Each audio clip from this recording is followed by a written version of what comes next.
Réussir sa carrière, entretenir des relations parfaites, s'épanouir dans sa vie personnelle, gérer ses finances, répondre aux attentes de la famille, des enfants, des amis, etc. Bref, aujourd'hui, être adulte, c'est un peu vivre dans un tourbillon permanent à la fois de responsabilité et d'exigence. On vous demande de tout maîtriser, de tout accomplir et, si possible, s'il vous plaît, d'avoir l'air de tout gérer sans aucun effort.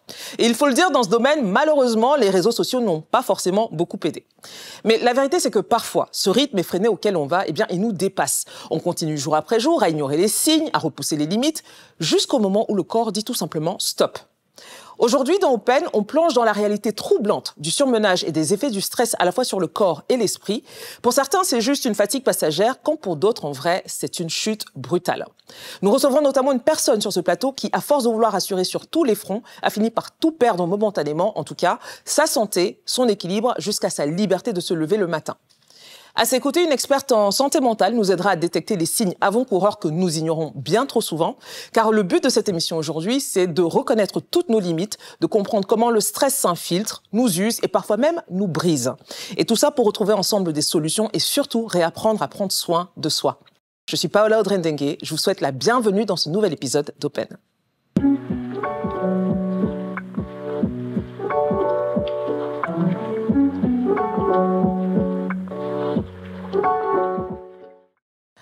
Quand le stress menace notre santé, c'est le thème de notre discussion du jour.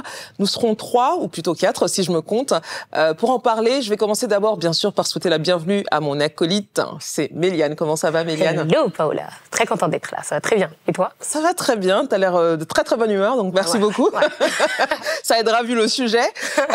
Et à tes côtés, on a notre première invitée qui va nous parler justement de ce qu'elle a vécu en matière de stress. Elle a fait un post qui a été plutôt viral l'année dernière. Ça va être l'occasion pour elle justement de peut-être revenir là-dessus et de voir où elle en est depuis. Il s'agit d'Alexandra. Bonsoir Alexandra. Bonsoir Paola. Comment ça va? Très bien. Et chez vous? Ça va très bien. Merci beaucoup en tout cas d'avoir accepté d'en parler. Vous avez 28 ans, vous êtes entrepreneur et commercial. Oui. C'est quand même 2 secteurs dans lesquels le stress ne manque pas. Effectivement. Effectivement. Donc voilà, on va revenir là-dessus par rapport à votre poste et votre expérience. Et bien sûr, si on parle d'expérience, il faut aussi de l'expertise. C'est l'autre pendant de l'émission. Et pour cela, vraiment, je suis ravie de la voir parce qu'elle aura beaucoup de choses à nous apprendre. C'est notre experte du jour. Il s'agit de Dr Mariam Sako. Bonsoir, docteur. Bonsoir, Paola. Comment ça va? Très bien, merci. Très bien, en tout cas. Merci d'être parmi nous. Vous êtes à la fois médecin urgentiste et thérapeute, mais on vous a également invité parce que vous avez été à l'initiative de ma pause mentale. C'était au mois de septembre 2024. Et donc, c'est pendant 5 jours, vous avez aménagé un espace de relaxation et de parole dans un très célèbre centre commercial d'Abidjan. Et justement, sur le stress, vous en avez entendu beaucoup lors de cette pause mentale. On reviendra tout à l'heure là-dessus. Donc voilà, les dés sont jetés. On va commencer. Je me tourne déjà d'abord vers Alexandra. Je le disais, vous avez 28 ans, vous êtes entrepreneur et commercial. Et je pense qu'on le fera apparaître à l'écran. On a quand même beaucoup entendu parler de vous l'année dernière avec ce post sur Facebook. Pour ceux qui n'auront peut-être pas le temps de tout lire, est-ce que vous pouvez nous dire dans les grandes lignes de quoi il s'agit? Alors, je faisais le récapitulatif de ces 4 années les plus intenses de ma vie. Ce jour-là, j'étais en clinique et j'avais la main perfusée. Et je me rendais compte, en fait, c'est là que j'ai eu le déclic que j'étais vraiment en train de faire un burn-out. Un burn-out. D'accord, très bien. Là, dans le post, alors moi je l'ai lu, et il y a beaucoup de choses qui reviennent. Il y a le cumul de vos différentes activités, donc vous portiez beaucoup de casquettes, peut-être que c'est encore le cas aujourd'hui, et je suis la dernière personne à pouvoir émettre un avis là-dessus, vu que c'est aussi mon cas. Mais en tout cas, ce qu'on ressent, c'est une envie de bien faire, oui. Une envie d'assurer sur tous les fronts, un peu comme je le disais en intro de cette émission, des responsabilités aussi, qui font même d'ailleurs écho à un autre sujet qu'on a traité dans Open, parce que vous êtes une sœur, une grande sœur aussi. Donc il y avait ça, il y avait le besoin d'aider les parents. Enfin, c'était quand même un cumul de beaucoup de choses avant d'arriver justement à ce poste-là. Mais la photo que l'on voit, vous dites que vous êtes en clinique, qu'est-ce que vous aviez exactement, si je peux poser la question? Alors, ce jour-là, on m'a diagnostiqué une anémie sévère. Une anémie sévère. Et j'avais une fatigue intense au point où j'avais ma tension, je crois, qui était à 7. Donc, à 7 à 7. Et j'étais à... je sais pas, à quelque part du coma, hein, si on peut dire ça comme ça. Oui, à 7, voilà. effectivement. Et le médecin, je crois, quand il m'a vu, il m'a dit « Vous êtes encore debout ». Exact. Bah oui, ouais. Bah oui, à 7, enfin, de tension. À l'instant, je savais pas vraiment ce qui se passait. J'étais juste fatiguée. Justement, qu'est-ce qui vous a emmené jusqu'à la clinique? Est-ce qu'il y a eu, vous avez eu du mal à vous lever le matin? Oui, le matin, ouais. J'ai eu du mal à me lever. C'était vraiment pas de mes habitudes de me lever. J'étais toujours la première à me lever, à faire les choses. On ne me voyait pas. Donc, je me tordais de douleur, mais sans vraiment appeler à l'aide. Et ce jour, je crois, ma mère était là. Et vraiment, elle a fait vraiment un effort parce qu'elle avait du mal à se déplacer. Elle est venue, elle m'a vu en train de me tordre de douleur. J'avais mal au ventre. Je comprenais pas. Mal au ventre d'abord. Je comprenais pas trop pourquoi j'avais mal au ventre. Après, j'ai commencé à me sentir étourdie et tout ça. Et là, tout de suite, on m'a carrément envoyée en clinique. Et quand je suis arrivée, qu'on a pris mes constantes, on s'est rendu compte que, voilà, là, il y avait un problème. Mais on me l'a pas dit tout de suite. Qu'est-ce qui, justement, c'était quoi leur premier diagnostic? C'était quoi? Là, physiquement, j'étais fatiguée. J'avais de grosses scènes et j'avais considérablement fondu. Et même mon teint s'était assombri. On savait que, voilà, il y avait quelque chose qui n'allait pas. La première chose qu'on m'a demandé, est-ce que vous êtes enceinte? D'accord. J'ai dit non, je suis pas enceinte. On m'a dit, ah d'accord, est-ce que vous avez d'autres problèmes et tout ça? Je dis, bah, j'ai souvent des problèmes d'arythmie cardiaque, j'ai quand même l'ulcère, mais après ça, j'ai pas vraiment une maladie, une pathologie un peu inquiétante. Et là, tout de suite, on m'a dit, écoutez, madame, on va vous garder. C'est comme ça qu'on m'a dit. Donc moi, j'étais, non, vous pouvez pas me garder parce que lundi, je dois aller au travail, c'est pas possible. Faites-moi des injections. Elle est à tête de tension, hein. Non, mais je peux pas. Il y a personne pour garder mon fils. Je suis seule. Vous pouvez pas. On me dit, madame, vous êtes à 7 de tension. Je dis 7 de tension, pour moi, 7 de tension, c'est un chiffre. Hein. Écoutez, vous me mettez juste du glucose et puis c'est bon. On dit, madame, vous êtes encore debout? Est-ce que vous savez que vous êtes en train de frôler la mort, là, comme ça?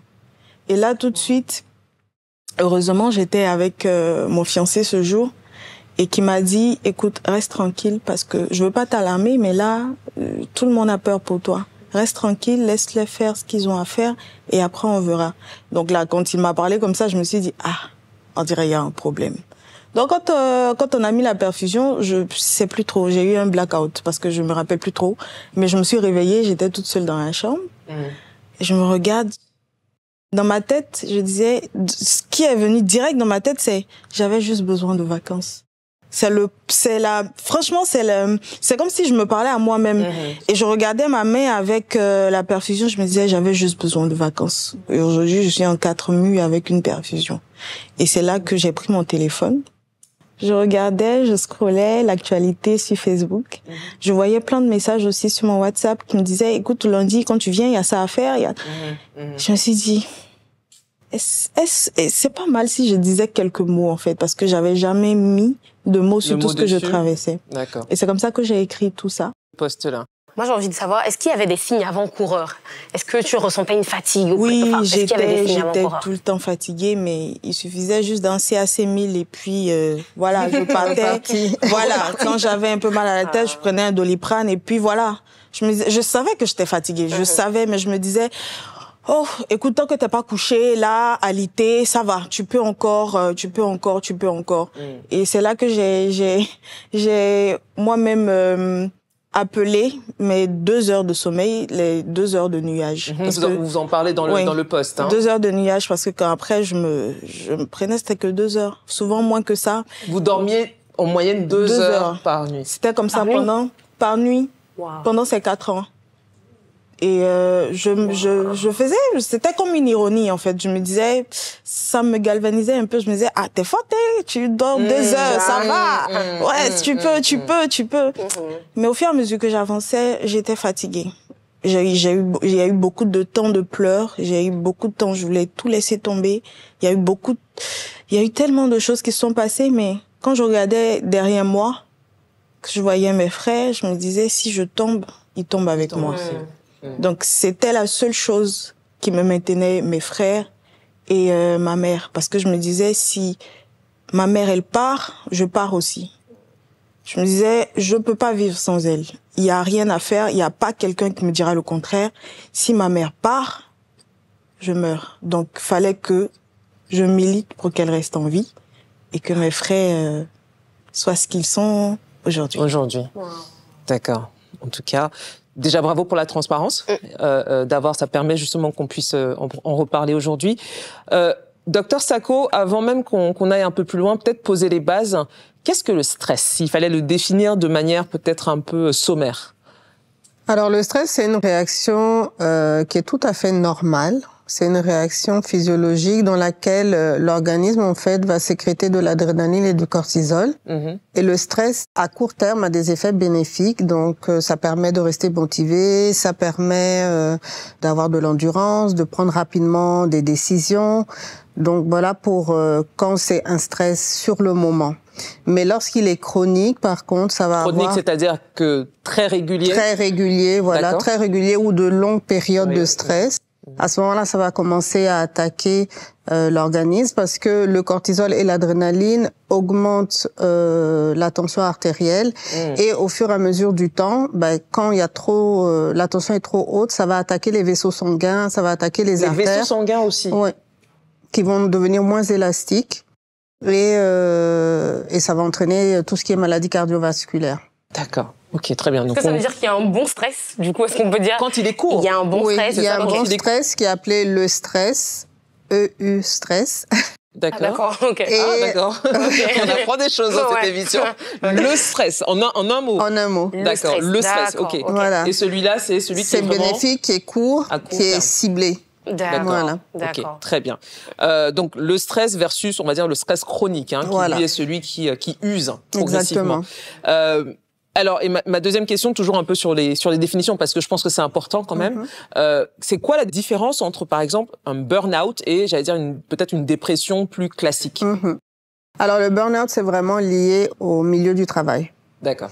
Il y a certains symptômes qui se recoupent entre les deux, par exemple l'insomnie, troubles de l'alimentation, anédonie, c'est-à-dire la perte de motivation, la perte d'envie de faire des choses qu'on appréciait faire auparavant. Mais dans le burn-out, il y a ce côté stress qu'il n'y a pas forcément dans la dépression. Et aussi, il y a tout ce qui est baisse de productivité, irritabilité, voilà. D'accord. Irritabilité, ça c'est intéressant. Alexandra, quand vous faites ce poste, est-ce que déjà au niveau de la clinique, alors vous avez identifié, comme vous expliquiez, que c'était un burn-out. Est-ce que c'est un terme que même le staff médical autour de vous a évoqué avec vous? Oui, le médecin qui était en charge de mon dossier, à la sortie, bien entendu, quand on évalue le dossier, après, on a quand même quelques minutes avec le médecin qui nous explique exactement ce pourquoi on a emmené à avoir ce genre de tension et tout ça. Donc, il m'a posé la question de savoir est-ce que j'étais beaucoup stressée ces temps-ci. Je lui ai dit, ça fait des années que je suis stressée. Et il m'a dit... va falloir que vous lâchiez prise un moment parce que là votre santé est en danger. J'avais, comme le médecin l'a dit, j'avais vraiment c'est-à-dire j'étais irritable très facilement. C'était contenu, j'explosais pas, mais il y a beaucoup de choses qui me dérangeaient. Et j'avais pas le temps de manger, je grignotais, j'avais vraiment pas, arrivé un moment, j'avais plus de motivation. Il m'a posé toutes ces questions, je lui ai dit, docteur, oui, c'est vrai, vous avez raison, mais je m'étais pas rendu compte. C'est là qu'il m'a parlé de burn-out. J'avais déjà fait le poste, il m'a parlé de burn-out, il m'a demandé, est-ce que vous savez ce que c'est que le burn-out? Que la société, en général, ne prend pas le temps de savoir ce que c'est aujourd'hui et tout ça. Donc, il a vraiment parlé avec moi. Et après, il a fait des prescriptions que j'ai suivies. Et ça m'a tout doucement amené à me reposer, à pouvoir ne pas forcer quand je me sens fatiguée, à pouvoir, c'est-à-dire si c'est vraiment pas urgent, de pouvoir remettre si vraiment il y a vraiment pas d'urgence en tant que telle. Donc ça m'a donné en tout cas beaucoup de conseils, beaucoup de solutions dans la manière dont je devais gérer les choses. Gérer les choses très bien. Oui, Mais Diane, en fait, moi j'aimerais savoir de façon concrète à quoi ressemblait ton quotidien à cette époque. Une journée type. C'était quoi? Alors à l'époque, je travaillais dans une entreprise qui était en différé avec les heures d'Abidjan parce que on était en partenariat avec la France. Donc du coup, on était plus sur les heures de France, on travaillait plus sur les heures de France. À l'époque, je vivais encore à Bingerville. Sauf qu'à Bingerville, en ce moment, il y avait, c'est-à-dire les travaux pour la voie et tout ça. Donc, c'était vraiment pas facile de sortir à certaines heures. Donc, pour sortir de là, faut sortir à 4 heures. Donc, je sors déjà à 3 heures du matin, j'étais déjà debout. Parce qu'à 3 heures, il va falloir réveiller les plus petits, il va falloir faire tout ce qu'il faut pour qu'ils puissent partir au cours. Il va falloir que je parte voir ma mère, que je lui donne ses médicaments, que je lui explique que je dois travailler, que je vais revenir pour ne pas que, voilà, elle... parce qu'à ce moment-là, elle, par contre, elle faisait une dépression. Ah, voilà. D'accord. Donc, ça frisait un peu la folie, c'est ce que les gens disaient, mais moi, je savais que c'était pas ça, parce que elle me parlait à moi. Donc, elle me disait que ça n'allait pas. Les d'autres disaient que non, fallait qu'on l'envoie à l'hôpital psychiatrique. Je refusais à chaque fois, donc fallait pouvoir parler avec elle à chaque fois pour qu'elle accepte de prendre ses médicaments, pour qu'elle accepte de manger, pour qu'elle accepte même de dormir. Elle était devenue comme un bébé. Donc après ça, fallait être à l'heure au travail, fallait rentrer aussi, fallait aller chercher les petits, fallait pouvoir faire le devoir, fallait pouvoir faire la cuisine, après fallait pouvoir travailler encore et fallait gérer une entreprise parce que j'avais une entreprise. Entre-temps, je faisais la vente de vêtements. Donc, fallait aussi faire les commandes, assurer que les livreurs arrivent à temps, parler avec les clients. À une quelconque étape de tout ça? Est-ce qu'il y avait de l'assistance à votre niveau? Non, j'étais seule. Vous étiez seule à faire tout pour les ça? enfants, rien. Même pour votre entreprise personnelle? Non, pour mon entreprise, j'étais seule. Pour tout. J'étais comptable, je faisais tout. Wow. Toute seule. J'avais pas de nounou en ce temps parce que mon salaire ne me permettait pas de pouvoir payer la scolarité de mes frères, prendre une nounou. Ils sont combien, vos frères? 4. J'en ai 4. De très merveilleux petits frères aussi. Donc, fallait pouvoir gérer ça à l'instant séance tenante. Donc, fallait faire des choix. Donc, fallait que je sois partout en même temps. Voilà. Donc, c'est ce que je faisais pendant ces 4 ans. Il fallait aussi assurer le côté mental. Parce que, malheureusement, on n'a pas vécu dans un foyer aussi paisible que tout le monde. On avait une maltraitance à tous les niveaux, tant psychologique que physique. Donc, fallait montrer aux plus petits que oui, malgré qu'on vit dans cette situation, vous n'avez pas le droit d'abandonner. Vous avez le droit de continuer parce que c'est quand vous allez travailler que vous allez pouvoir et tout ça. Donc, tout ça, l'un mis dans l'autre, je vivais avec ça. J'étais tout le temps aussi souriante. Personne n'a su jusqu'à ce que je fasse ce poste. Les gens se sont esclaffés de savoir que Alexandra, tu vis ça et personne ne sait. J'avais pas vraiment envie de parler de ça. C'était assez personnel. Je me disais, les gens n'en ont rien à faire de ta vie. Donc, mène ta vie comme tu le vois. C'est ta vie, c'est ce qui t'attend. Fais-le, il n'y a pas de choix jusqu'à ce que peut-être ton souffle devienne un jour. Pas tant que tu as encore envie, tu n'as pas le choix. Il faut que tu admettes que tu es la seule à tout faire. Et entre mélancolie, tristesse, amertume, accusation, parce qu'en ce temps, je faisais aussi face à certaines accusations, d'autres me jugeaient sans savoir qui j'étais. Mais j'étais focus, j'avais un objectif, j'avais vraiment un objectif que mes petits frères ne dévient pas. C'était ça le plus important pour moi. Voilà, donc c'était ça. Jusqu'à ce qu'aujourd'hui, par la grâce de Dieu, bien sûr, tous ils ont pu réussir à tous les examens. Et ils ont emprunté des voies différentes. Mais en tout cas, ils font ce qu'ils ont envie de faire, ils sont libres aujourd'hui. Ça n'a pas été facile. Oui, de ce qu'on entend, on imagine bien. Il y a de quoi. Avant qu'on passe au témoignage, peut-être une réaction, Dr Sacco. Comment vous expliquez le fait que quand on commence à prendre un peu conscience quand même qu'on est un peu surmené, qu'on puisse éventuellement s'enfermer au lieu de demander de l'aide? C'est-à-dire, comment vous expliquez parce que ça arrive souvent, je pense, de gens qui sentent qu'ils sont dans des situations de stress, mais on va avoir une tendance à se replier sur eux-mêmes. Comment vous expliquez ça? Justement, c'était la question que j'allais poser à Alexandra. Qu'est-ce qui a fait qu'elle n'a pas cherché de l'aide, justement? Malheureusement, on est sous des latitudes où parler de santé mentale, c'est encore très stigmatisé. D'ailleurs, elle l'a dit, hein, avec sa mère qui souffrait de dépression et on parlait de folie alors que ça n'a rien à voir. De dire qu'on est stressé, bon, les gens se disent, bon, tu es stressé. C'est comme le stress, c'est normal. Donc, c'est pas quelque chose de grave. On ne voit pas quelles sont les conséquences du stress. Et on est aussi dans une société qui valorise le surmenage, faire des heures supplémentaires, dont beaucoup d'emplois, si le patron est là jusqu'à 23 heures, c'est inadmissible de partir avant parce qu'on est mal vu. Bon, il y a toute la précarité économique aussi qui fait qu'on va supporter des conditions par peur de perdre son travail parce que c'est difficile d'en retrouver. Donc tous ces facteurs-là font que on peut garde, souffrir en silence. Voilà, finalement. on souffre en silence, tout à fait. Et puis comme elle a dit, le regard des autres aussi, les gens sont très prompts à juger. Sans savoir. Sans savoir, tout à fait. On parle même de chercher de l'aide. Enfin, je veux dire, pour une Alexandra qui n'avait pas forcément les moyens d'aller voir un professionnel de la santé, quel genre d'aide on peut rechercher à ce moment-là? Non, des amis. Parfois, on n'est pas forcément à l'aise d'en parler avec certains amis. Qu'est-ce qu'on fait à ce moment-là? Tout à fait. Bon, quand je dis souvent l'aide amicale, les gens me disent oui, mais les amis d'aujourd'hui, toute ta vie va être dehors, etc. On ne sait pas trop à qui se confier. C'est est-ce que ce sont vos amis du coup? Parce que moi, voilà.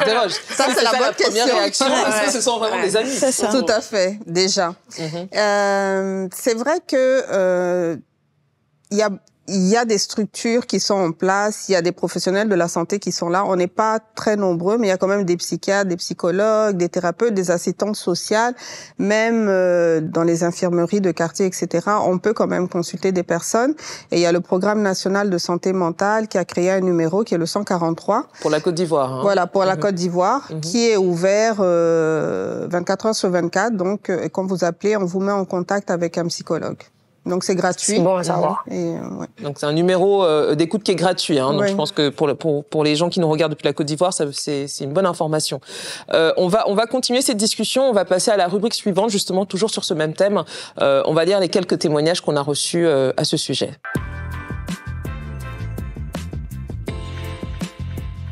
Alors, on va justement lire quelques témoignages reçus en anonyme que vous m'avez envoyés sur Instagram sur cette question du stress, la manifestation notamment du stress sur votre corps, sur votre esprit, etc.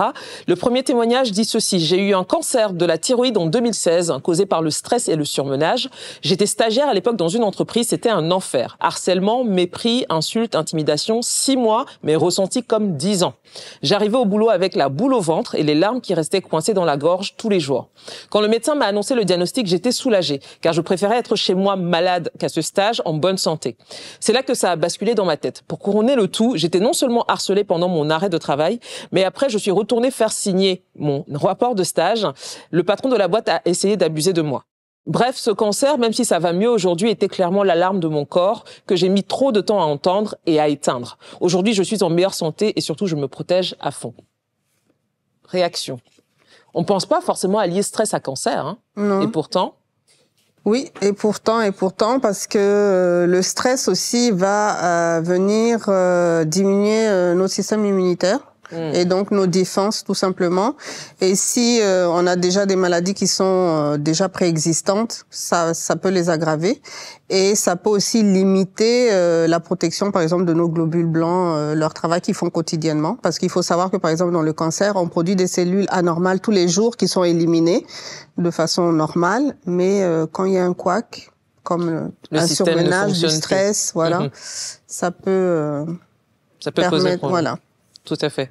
Tu voulais dire quelque chose, Médiane? Moi, ce témoignage, vraiment, quand je l'ai lu, ça m'a touchée parce que quelqu'un qui apprend qu'elle a un cancer et qui se dit qu'elle préfère avoir un cancer plutôt que d'être au travail, c'est dire à quel point c'était dense quand même là-bas. C'est quand même terrible que le travail devienne une zone aussi toxique pour certaines personnes. Exactement. Alexandra, qu'est-ce que vous inspire ce témoignage? Ça me touche parce que il y a quelque chose qui attire vraiment mon attention. Pour couronner le tout, le patron de la boîte a essayé d'abuser de moi. Ça, c'est la mort de l'âme, en fait. Parce que tu te dis, 6 mois, comme 10 ans, c'est-à-dire qu'elle s'est donnée à fond pour ensuite se voir utilisée comme Comme un objet. Un objet, un vulgaire objet. Donc, quelqu'un qui dit qu'il préfère à sa place, j'aurais préféré mon cancer. Le cancer, c'est terrible, hein. Justement, elle m'a envoyé ce message, je la remercie, j'ai pris de ses nouvelles, elle va beaucoup, beaucoup mieux aujourd'hui. Témoignage 3. Alors, ça, c'est une question, et je pense que c'est la question ouverte, mais bien évidemment, d'abord à notre experte. Je vais lire le message. Alors, hello, comment faire quand sa source de stress n'est pas le travail, mais sa famille? Je suis en stress chronique à cause de problèmes familiaux. On passe d'un problème à un autre depuis des décennies. Entre les maladies chroniques rares et ce que ça implique, les ingérences financières, les problèmes conjugaux des parents, les expulsions et les relogements, les disputes, etc. Avec l'âge, mon corps me le fait ressentir. Lors d'un déplacement professionnel, j'ai fait une fausse couche lorsque j'étais au téléphone avec le médecin de mon père qui venait de lui diagnostiquer un cancer qui était peut-être métastatique. J'ai eu mal au ventre d'un coup et avec le choc, j'ai saigné seule dans ma chambre d'hôtel à l'étranger et c'était fini. Que faire quand on est l'aîné? On revient encore à ce sujet. J'ai pensé à m'expatrier pour au moins mettre de la distance, mais voilà que mon mari ne le souhaite pas. C'est compliqué. J'ai une vie emprisonnée, mais j'espère trouver une solution rapidement. Sans oublier mon harcèlement professionnel avec stress tous les jours qui m'ont donné une uvéite sur les 2 yeux. Peut-être que vous pourrez nous expliquer ce que c'est, je ne sais pas. En gros, en tout cas, c'est une maladie qui peut rendre aveugle. Le stress, ce n'est pas drôle. Ouais. Pas drôle du tout. Beaucoup de choses dans ce message. Moi, je l'ai vu la première fois, j'ai d'abord posé mon téléphone. Alors, ce que moi, j'ai entendu dans ce message, c'est d'abord le contexte familial, qui est très lourd. Le couple où ce n'est pas nécessairement très simple non plus.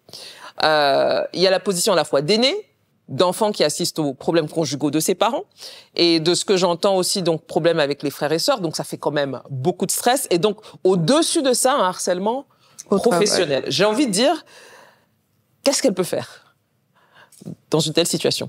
Alors... Par où on commence, en fait, surtout? C'est ça. Par où et il par faut quoi déjà on commence? commencer chez soi. Commencer chez soi. Ouais, il faut déjà commencer dans son couple. D'accord. Il faut absolument qu'elle puisse discuter avec son mari et obtenir un soutien déjà, parce qu'on a l'impression qu'elle est seule face à tout ça en fait, et que peut-être son mari ne comprend pas vraiment ce qu'elle ressent. Donc ça serait bien de commencer à pouvoir lui exprimer, si c'est possible, ce qu'elle ressent, ses difficultés, etc., quitte à faire une thérapie de couple. Ensuite, au niveau familial, c'est vrai qu'en Afrique, c'est mal vu de prendre ses distances avec sa famille et tout, mais quand c'est toxique, il faut essayer d'en prendre un petit peu quand même. Et puis, c'est vraiment de gérer le stress au quotidien avec des techniques de relaxation, de respiration, etc. Et là, elle mentionnait une uvéite. Alors, j'avoue que moi, j'ai découvert ça. Je ne connaissais pas du tout. En gros, une maladie oculaire, de ce que je comprends. C'est-à-dire que là aussi, le stress peut arriver à vous rendre aveugle. Est-ce qu'il y a un truc auquel le stress ne touche pas? Non, le stress touche à tout. Ça peut toucher tous les organes. D'accord. Ouais. Ok, c'est bon à savoir. Des réactions sur ce message? Ça fait beaucoup. Oui, ça fait beaucoup. À sa place. Oui, ça fait vraiment beaucoup. Et c'est difficile, en fait, parce que quand ça commence déjà dans ta famille, comme elle a dit, ça peut être très, très, très compliqué. Si t'as un mari qui, en plus, ne veut pas se retirer parce qu'elle souhaiterait quitter le pays, son mari veut pas, ça peut être très compliqué. Franchement, je sais... On lui envoie beaucoup de compassion. Je pense que c'est vraiment d'abord ça. Ça fait beaucoup. Et c'est vrai que pour rebondir rapidement là-dessus, je me dis qu'elle fasse une fausse couche dans une chambre d'hôtel, pour moi, aurait dû être une sonnette d'alarme suffisamment forte au niveau de la famille comme au niveau du couple. Oui. Donc je me dis, si ça n'a pas suffi, j'espère qu'elle se fait aider, Alexandra. J'espère aussi. Oui. Beaucoup de similitudes avec mon histoire personnelle. Elle encore, elle est dans son message, elle est en couple. Oui. À l'époque, c'était pas mon cas, donc je savais pas par où commencer. Mais ce que le médecin vient de dire, effectivement, il faut se retirer. Prendre de la distance. Prendre de la distance, prendre du recul pour un moment, parce que c'est vrai, c'est l'uvéite, c'est la fausse couche, mais elle-même, elle peut y passer. Tout à fait. Ouais. Je pense que c'est ce qu'il faut retenir. On lira un tout dernier témoignage qui va s'afficher. Alors, c'est le témoignage 4. Alors, c'est fou comment, justement, le stress peut impacter une vie. Un stress dû à une patronne toxique que je tolère depuis presque 1 an. N'ayant jamais travaillé en entreprise, je me suis dit que ça allait être une expérience pour ma carrière d'entrepreneur. Mais c'est tout de suite devenu un cauchemar. Et cela fait 1 mois et demi maintenant que je suis hospitalisée à lutter pour ma vie et celle de mon bébé à cause d'une perte du liquide amniotique à 15 semaines de grossesse due à un choc vécu avec la patronne en question la veille. En tout cas, parce que j'ai trop encaissé sans me défendre. Bon, quelque part, ça ressemble un tout petit peu Alors, du coup, je pense que c'est un rappel aussi pour les femmes notamment qui sont enceintes. Vraiment, le stress est à complètement éliminer. S'il vous plaît, ne pas du tout se mettre en situation de stress. Alors là, le dernier message, elle est à 15 semaines. On peut se dire que 15 semaines, c'est quoi? C'est un peu moins. Moins de 4 mois. Un peu moins de 4 mois. On peut se dire qu'à 4 mois, on peut encore travailler, etc. Mais visiblement, même là, le stress, Qu'est-ce que vous auriez comme recommandation, justement, pour des femmes qui sont enceintes?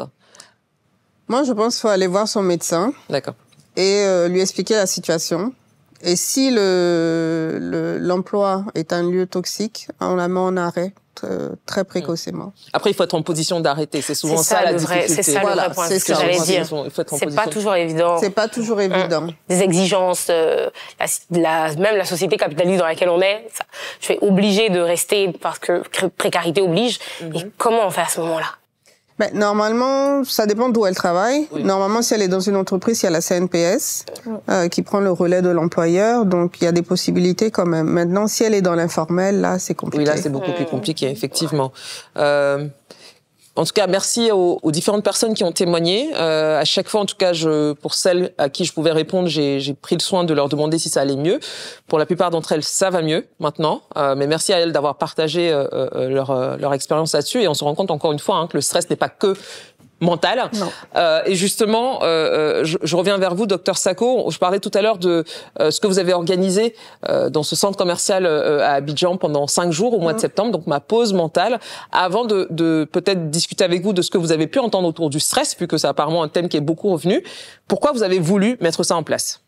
Alors, pourquoi j'ai voulu mettre ça en place? Ça a un peu trait à mon histoire personnelle aussi. Bon, vous l'avez dit, je suis médecin urgentiste à la base. Comment je suis arrivée à la santé mentale, en fait, c'était suite à des problèmes personnels. D'accord. Et j'ai découvert l'hypnose. Bon, c'est une technique comme une autre, mais je suis ivoirienne, j'ai vu les crises qu'on a vécues ces derniers temps et j'ai décidé en fait de rentrer parce que pour moi, il y avait beaucoup de gens qui souffraient de stress post-traumatique, il y avait des blessures qui n'avaient pas été résolues et vous parlez de blessures liées à la crise politique? Oui, liées à la crise. Oui. Et aussi au fait que les problèmes de santé mentale, c'est vraiment un tabou. C'est vraiment un tabou. Dès qu'on parle de santé mentale, c'est Bingerville, c'est l'asile, c'est voilà. Ou encore, non, c'est des problèmes d'Européens, les Noirs sont forts, les Noirs n'ont pas ce genre de problème, alors que les Noirs, c'est des êtres humains qui ont des problèmes comme tout le monde. Et donc, voilà. Donc, c'est pour ça que j'ai voulu vraiment promouvoir les enjeux de santé mentale, pouvoir créer un espace, en fait, où les gens peuvent se confier, où je peux donner des conseils, même en inbox, etc. Mais j'ai voulu dépasser les réseaux sociaux, en fait. Et donc, voilà comment l'idée est venue de créer cette campagne, finalement, qui s'appelle la pause mentale. C'était le concept de faire une pause dans sa journée, tout simplement, où on pense à soi. D'accord. Voilà. Et justement, quand vous avez fait cette pause mentale, donc vous aviez installé une espèce de box, plus ou moins, en tout cas un stand, où les gens pouvaient venir vous voir. Vous nous disiez en off qu'il y avait notamment pas mal de jeunes professionnels qui travaillaient dans les alentours, qui venaient vous voir, mais très discrètement. Oui. Est-ce qu'ils se sont confiés justement sur des problèmes par rapport au stress? Beaucoup. Beaucoup. C'est un endroit où il y a beaucoup d'entreprises autour et donc il y avait beaucoup de jeunes professionnels en bas de 45 ans. Hein. D'accord. Et le problème principal, c'était le stress. Stress professionnel. Hein, stress professionnel, oui. Stress professionnel et puis ne pas pouvoir équilibrer justement la vie privée et la vie professionnelle parce que le travail prenait trop de place. Ouais. Oui. Justement, comment ça se manifestait le stress chez eux? Bon, je pense qu'ils en avaient conscience, mais comment ça se manifestait selon ce qu'ils vous disaient? Déjà, une fatigue. La fatigue, le fait de ne plus pouvoir atteindre les objectifs, baisse de performance, insomnie, parfois perte de poids ou prise de poids, irritabilité aussi, avec des conflits avec ses collègues. Voilà, c'était essentiellement ça. Essentiellement ça. Justement, j'en profite, je vous pose beaucoup de questions, mais l'idée, c'est vraiment, et n'hésitez pas aussi si vous en avez pour elle. On a mentionné le poids. Et justement, Alexandra en a parlé en disant que voilà, elle avait perdu du poids. Mais c'est vrai que le stress, et c'est ça qui est assez incroyable, c'est que c'est dans les deux extrêmes. C'est soit ça nous en fait perdre, soit on en gagne beaucoup et très rapidement. Comment on explique ça alors comme si j'étais un enfant de 5 ans? Expliquez-moi ça. En fait, dans la perte du poids, il y a 2 facteurs. Soit c'est la perte d'envie de manger, tout simplement, parce que on est focus sur ce qu'on doit faire, etc., etc. Soit c'est parce que c'est la seule chose qu'on peut contrôler. Ah, donc là, ça veut dire est-ce que c'est une forme d'anorexie? Non. Oui, c'est une forme d'anorexie qui est liée au stress. Liée au stress. Parce que le stress fait que on se sent débordé, on n'arrive plus à gérer, on doit gérer plein de choses qu'on ne maîtrise pas forcément, surtout lorsque c'est lié au travail. On nous donne des directives, il faut atteindre tel objectif, il faut faire telle chose, etc. Et finalement, l'alimentation, c'est la seule chose qu'on va contrôler. Et donc, on se dit, là, j'ai pas le temps de manger, je vais manger après. Bon, là, j'ai pas faim, je vais manger demain, etc. Donc, sans se rendre compte, en fait, on va tomber dans une forme d'anorexie. D'accord, très bien. Et maintenant, dans l'autre sens, je présume que vous allez dire que c'est du coup une forme de boulimie. Oui. On a un rapport émotionnel à la nourriture. Voilà, exactement. On passe son stress dans la nourriture. Exactement. On se réfugie un petit peu. On se réfugie Exactement. dedans. D'accord, très bien. Et du coup, c'est quoi? C'est hormonal? Non, pas forcément. Non. Parce que les hommes sont... Oui, sont sujets à ça aussi. D'accord. Ok, très bien, c'est intéressant. On va avancer toujours sur cette thématique en passant à notre rubrique mise en perspective.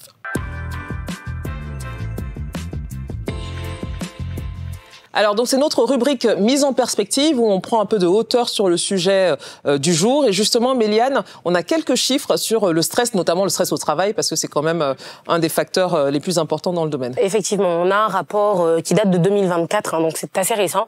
Et c'est un rapport qui révèle des tendances, à mon avis, assez préoccupantes, en tout cas aussi bien à l'échelle mondiale que continentale, donc notamment là en Afrique subsaharienne. Et on a une étude qui est basée sur donc l'engagement des employés, l'évaluation de la vie de façon générale, les émotions ressenties au quotidien par les personnes et le marché de l'emploi. Et on va remarquer que à l'échelle mondiale, 23% des personnes se disent engagées au travail, 62 qui se disent non engagées et ça c'est quand même un peu inquiétant. Et 15 personnes qui sont activement désengagées. Donc là en Afrique subsaharienne, on a toujours 23 tout comme à l'échelle mondiale, contre 59 pour les personnes non engagées et 18 qui sont activement désengagées. Bon, les chiffres sont à peu près similaires, exactement, oui, avec la moyenne mondiale. Exactement, les chiffres se suivent quand même d'assez près. En termes de qualité de vie au quotidien, on a quand même 34% qui se disent épanouis, 58% qui se disent en difficulté, et quand même 8% qui sont en souffrance. Donc c'est quand même assez inquiétant, comme je disais tout à l'heure. En Afrique subsaharienne, on a 35% qui se disent épanouis, 56 en difficulté, contre 9 qui sont en souffrance. Pour ce qui concerne les émotions ressenties au quotidien, on a 41% de la population mondiale qui se dit stressée, ce qui est quand même intéressant, 21% qui sont en colère, donc ils sont fâchés, et 22% qui sont tristes, contre 44% et 21% en Afrique subsaharienne. Pour le marché de l'emploi, on a un climat de travail qui, à 54%, serait plutôt bien, et 52% qui, eux, ont l'intention de partir. Donc, ça veut dire qu'ils se sentent tout simplement pas bien dans leur environnement de travail, contre 53 et 51 en Afrique subsaharienne. Très bien. Merci beaucoup pour ces chiffres, Méliane. Je passerai la parole à nos invités, à notre experte sur le plateau. Moi, ma première réaction, quand même, il y a quelques petites choses qui m'interpellent. Justement, Dr Sacco le disait tout à l'heure, on peut parfois penser que le stress est une problématique purement occidentale, ou en tout cas de pays, entre guillemets, développés. Mais finalement, d'abord, on voit qu'il y a très peu d'écart. En tout cas, moi, c'est ce que j'observe dans la plupart des chiffres, si vous observez comme moi. Par contre, sur la partie, par exemple, émotions négatives quotidiennes, finalement, la moyenne africaine est au-dessus de la moyenne mondiale. C'est-à-dire qu'en fait, si vous regardez un peu plus haut, on a quand même des gens qui sont plus épanouis en Afrique. La différence est d'1%, hein, mais sont comme plus épanouis en Afrique que dans le reste du monde. Mais par contre, ici, on est plus stressé aussi que dans le reste du monde. Est-ce que pour vous, ça fait sens? Est-ce que c'est pas un peu paradoxal d'ailleurs? Oui, ça a l'air un peu paradoxal. En fait, il y a le déni. Il y a le déni. Il y a le déni, il y a ceux qui se rendent pas compte de ce qu'ils vivent aussi, tout simplement. Et puis il y en a qui s'en doutent, mais qui préfèrent ne pas y penser. D'accord. Le déni, c'est vrai que ça c'est un facteur effectivement qui peut être intéressant. Sachant aussi que c'est vrai qu'il y a une comparaison entre le reste du monde et l'Afrique, mais les conditions de vie ne sont pas exactement les mêmes. Exactement. Donc ça aussi, ça doit jouer. Alors c'est dommage sur la solitude, ils n'ont pas mis le chiffre sur l'Afrique. On n'a pas de chiffre sur l'Afrique. Intéressant. Pour interpréter ça de toute manière, on n'est pas affecté. Parce que les gens se disent non. Ne se sentent pas seuls. Oui. Qu'est-ce que vous en pensez, Alexandra? Les gens se sentent seuls, mais comme le médecin vient de dire, il y a le déni. En fait, on se dit, bah écoutez, on est mieux seul de toute façon. Je suis mieux quand je suis seul. C'est un peu, c'est le déni, mais d'autres se disent, ah, c'est mieux que je suis seul, mieux vaut être seul que mal accompagné. Alors que en vrai, quand ils se retrouvent seuls entre quatre murs, ils savent très bien que ça va pas. Je pense qu'il y a aussi cette tendance en Afrique où on est quand même assez entouré. C'est ce que j'allais dire. Il y a la famille, les familles sont larges, on a des cousins, donc on ne se retrouve pas aussi seul que, par exemple, en Europe où les gens sont vraiment, vivent chacun chez soi. On a vraiment le côté communautaire. Le côté très communautaire. Et donc les gens ne ressentent pas forcément qu'ils sont seuls. Alors qu'ils peuvent l'être, mais ne pas forcément réaliser qu'ils sont seuls. Mais paradoxalement, ils sont beaucoup plus seuls. C'est ce que j'allais dire. Je me demande s'il n'y a pas une confusion entre l'isolement et la solitude. Exactement. Parce que je pense que ce dont tu parles, Méliane, c'est de l'isolement. Oui. C'est vraiment de n'avoir plus de contact social, plus de lien social. Or, on peut avoir virtuellement du lien social, mais c'est pas pour autant qu'on n'est pas seul, en fait. Exactement. Même physiquement, on peut avoir des gens vraiment autour de soi et quand même se sentir seul. D'accord. Parce que même quand tu regardes l'histoire d'Alexandra, elle te dit, elle était seule au final à porter tout ça. C'est vrai qu'avec ses frères, ils étaient nombreux. Elle a 4 petits frères. Mais c'est pas eux qui vont, par exemple, combler un certain. Il y avait des oncles, il y avait tout le monde, tout ça. C'est-à-dire tout le monde était là, mais arrivé un moment quand tu appelles, personne ne décroche. Personne ne décroche. Et je me dis, est-ce que ça, c'est peut-être pas la pire des solitudes d'ailleurs, c'est d'être très entouré, mais d'être très seul en même temps. Justement, puisque vous en parlez, Alexandra, j'allais dire, le moment où vous faites vraiment ce poste, mais surtout ce que vous traversez sur le plan de la santé, etc. Est-ce que vous avez eu une espèce de prise de conscience autour de vous? D'abord que vous étiez seul à faire tout ça. Mais après, on pourrait vous dire, bon, peut-être que vous auriez dû en parler, peu importe. Mais est-ce qu'après ça, il y a eu un changement déjà autour de vous, dans vos amis, votre entourage, etc. Le tri a été fait, comme on peut le dire. Ce moment-là m'a permis de voir exactement qui était qui. Vraiment, les gens se sont pas gênés, si on peut le dire comme ça, de montrer leur réelle nature, en fait. Voilà, parce que dans ces moments-là, tu découvres une autre facette des gens. Avant, si je peux prendre un exemple, chaque fête, tu avais de la famille, tu avais tel oncle, tu avais tel ami, tu avais tout le monde. À ton anniversaire, les gens viennent, ils viennent consommer et tout ça. Mais quand tu te retrouves dans une difficulté, ne serait-ce que même juste avoir quelqu'un à qui parler, quelqu'un même juste pour essuyer tes larmes, juste pour t'écouter, il y a personne. Je me suis rendu compte qu'il y a personne. Même quand vous avez fait ce post-là sur les réseaux? Beaucoup de réactions ont été des personnes qui ne me connaissent même pas. Wow.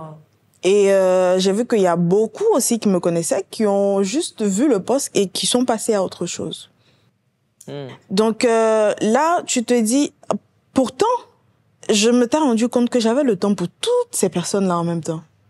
J'avais le temps d'être partout et pour tout le monde me sollicitait. Ah, je veux que tu sois à mon mariage, je veux que tu sois à ma soutenance, je veux que tu sois, je veux que tu fasses ci, je veux que tu fasses ça. Mais c'est aussi parce que vous aviez montré quelque part une forme de disponibilité et de force. C'était, disons, volontiers. J'attendais vraiment pas quelque chose en retour. Il y avait aucun intérêt parce que moi je me disais, c'était des personnes que j'affectionnais particulièrement. Donc du coup, s'ils ont besoin de moi, c'est tout à fait naturel que je parte aider, même si c'est pas financier, mais le fait d'être présent, ça change la donne. Mais à mon tour, mais attendez, d'autres même se sont permises de m'insulter pour dire que en réalité, voilà, tu te joues les fortes alors qu'en réalité tu ne l'es pas.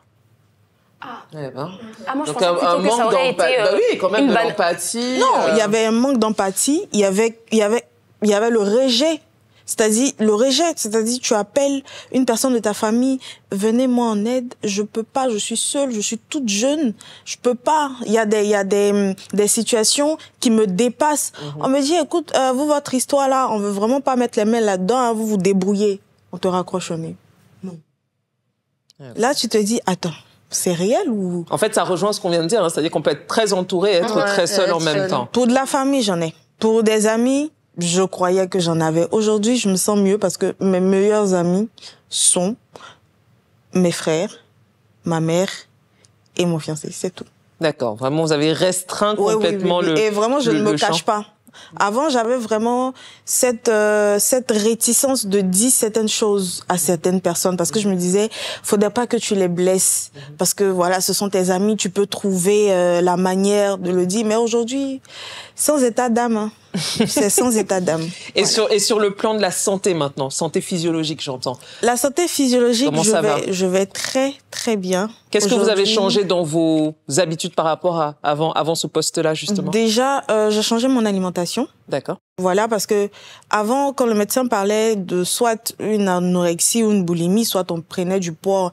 Avant, pour avoir de la force, je mangeais, mais même quand j'étais rassasiée, je voulais manger. Je sentais un plaisir. C'est-à-dire que je me sentais mieux quand je mangeais. Et après, je me suis rendu compte que j'aimais plus ça. Mais ça ne faisait pas tilt dans ma tête. Donc j'avais pris considérablement du poids au point où j'arrivais vraiment pas à marcher, à faire de longues distances. Donc ça veut dire que vous êtes passé de la personne qui avait complètement perdu du poids à celle qui en avait beaucoup pris. Voilà. Donc du coup, j'avais des pieds qui enflaient et tout ça. Wow. Donc du coup, fallait vraiment que je puisse me poser et manger sainement. Donc c'est ce que j'ai commencé à faire et j'ai commencé à faire, disons, un peu de sport. Je marchais. C'est-à-dire, je peux me lever, je marche une longue distance, 1 kilomètre. Je fais, même si c'est douloureux au début, après, je m'habitue à ça. J'ai vraiment stoppé beaucoup au niveau de la boisson, c'est-à-dire les boissons gazeuses. Surtout, j'avais vraiment arrêté ça parce que j'avais vraiment du mal avec arrivé un moment. Donc ça m'a aidé. Et puis, je prends le temps, j'ai plus de temps pour moi. C'est-à-dire, quand je dis que je suis fatiguée, je fais rien. Vous imposez une pause. Voilà, c'est-à-dire que je fais rien et j'ai vraiment pas envie que quelqu'un vienne me raconter une histoire, me dire que j'ai tel problème. Vraiment, limite je ferme mon téléphone, j'ai juste envie de dormir et quand je dis dormir, je peux prendre toute une journée entière, je dors et quand je reviens, je suis en forme, j'ai de l'énergie, je fais tout ce que je dois faire et bien, sans vraiment de pression en tant que telle parce que avant je me mettais beaucoup de pression qu'il ne le fallait. Donc aujourd'hui, ça va beaucoup mieux si on peut le dire ça. Si on peut dire ça comme ça, le mental aussi ça va et aussi le fait d'avoir une certaine intimité avec le Seigneur m'a permis de me recentrer sur beaucoup d'émotions. Avant, je gérais beaucoup de choses avec les émotions. Aujourd'hui, j'ai quand même un peu plus de discernement et de sagesse sur beaucoup de choses. Donc, j'arrive vraiment à moi-même me parler, à moi, avoir la maîtrise de moi-même avant de faire quoi que ce soit. C'est comme ça. Alors, moi, j'aimerais qu'on revienne. Il y a quelque chose qui m'a interpellée dans l'histoire d'Alexandra, c'est qu'au début, elle disait, quand elle était, quand elle sentait qu'elle était fatiguée, donc quand elle était à fond, elle se disait, non, mais ça veut dire que je suis forte, je peux. Oui. Et c'est cette culture du stress, hein, qu'on s'impose, c'est que tu vois que tu as un mauvais rythme de vie, et je le dis pour moi-même, tu n'as pas forcément un bon rythme de vie. Mais tu te dis, ça veut dire que je suis forte. Oui. Ça veut dire que je peux gérer beaucoup de choses. Et c'est pas forcément sain au final. C'est pas forcément sain. C'est pas sain du tout. Mais je crois, parce je suis passée par là aussi, je pense que c'est quelque part parce que on a malheureusement, c'est difficile de savoir à quel moment on doit s'accrocher parce que c'est difficile et à quel moment il faut lâcher prise. Oui. C'est très compliqué parce qu'il y a toujours ce truc, surtout si on entreprend, notamment. il y a toujours ce truc de peut-être que je suis à 2 doigts d'y arriver. C'est absolument pas le moment de laisser maintenant. Le discours de la persévérance. Oui, il faut persévérer, mais parce que c'est ce qu'on entend partout. C'est ça. Donc, exactement. À quel moment, et du coup, merci pour ça, je repose la question, elle m'a vu venir à Dr Sacco, mais c'est une vraie question, hein, je pense, pour beaucoup de gens. C'est comment on arrive à faire la part des choses entre là, je dois persévérer malgré les difficultés, parce que c'est normal que ce soit difficile, et là, je suis vraiment en train de me malmener et je ne vais arriver nulle part, et au pire même, je vais vraiment me faire du mal si je continue. Comment on tranche ça? Comment on fait la différence, en fait? La différence, c'est quand ça commence à nous atteindre. En fait, que ce soit mentalement ou physiquement. On peut gérer un stress, comme on disait, il y a un stress qui est bénéfique, etc. Sur des courtes périodes, on peut devoir cravacher parce qu'on a un projet, parce que voilà. Mais on peut pas, humainement, on peut pas rester 3 mois, 6 mois, 1 an dans un stress. C'est pas possible parce que quand on va commencer à être irritable, à ne pas dormir, à ne pas manger, finalement à ne plus être productif, à passer beaucoup plus de temps à faire ce qu'on faisait peut-être facilement, ou procrastiner, ne plus voir les gens, s'isoler. Bon, à quoi ça sert de continuer quand cette situation-là nous fait nous rendre comme ça et que c'est quelque chose qui va s'aggraver? Justement, quand on parle de stress sur une courte période, la courte période, est-ce qu'on sait c'est quoi? De quelle courte période on parle? Est-ce que la courte période, c'est 3 mois? Est-ce que la courte période, ça peut être 6 mois? Est-ce que ça peut être 1 an? La courte période, c'est quelques jours. C'est quelques jours à 1 semaine. Au-delà, on est dans du stress chronique, en fait. Hein. On commence à rentrer parce qu'au bout d'1 semaine, vous dormez pas pendant 1 semaine.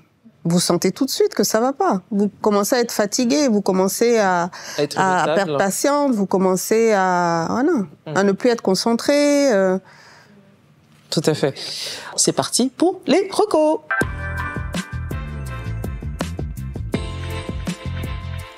Alors justement, c'est la fin de l'émission, c'est le moment où on fait des recommandations à la fois d'articles, de contenus que vous pouvez consulter sur Internet pour aller plus loin que nous dans l'émission, et aussi bien sûr recueillir les avis, notamment de l'expert, mais aussi des personnes sur le plateau en termes de conseils, de choses actionnables, parce que c'est très important de donner des conseils concrets. On va commencer déjà par du coup d'abord les contenus. Alors le premier, ce sera un article qui a été donc un peu évoqué avec le tableau qu'on a vu tout à l'heure. Il s'agit donc de l'article « Le stress et la solitude touchent les travailleurs africains », donc l'étude Gallup par le média, qui a été repris par le média New African. Donc vous retrouverez l'intégralité de cet article sur Internet, et justement il reprend pas mal d'éléments que Méliane a soulevé tout à l'heure. Mais voilà, là vous aurez le temps un peu de lire dans le détail cette question du stress auprès des travailleurs africains qu'on a longuement évoqué. Le deuxième contenu qu'on pourra recommander, c'est un podcast que vous retrouverez sur YouTube, qui s'appelle justement « Comment j'ai souffert du burn-out ». C'est un sujet de Kadiatou Cissé pour BBC Afrique. Donc c'est dans une émission qui s'appelle La Vie.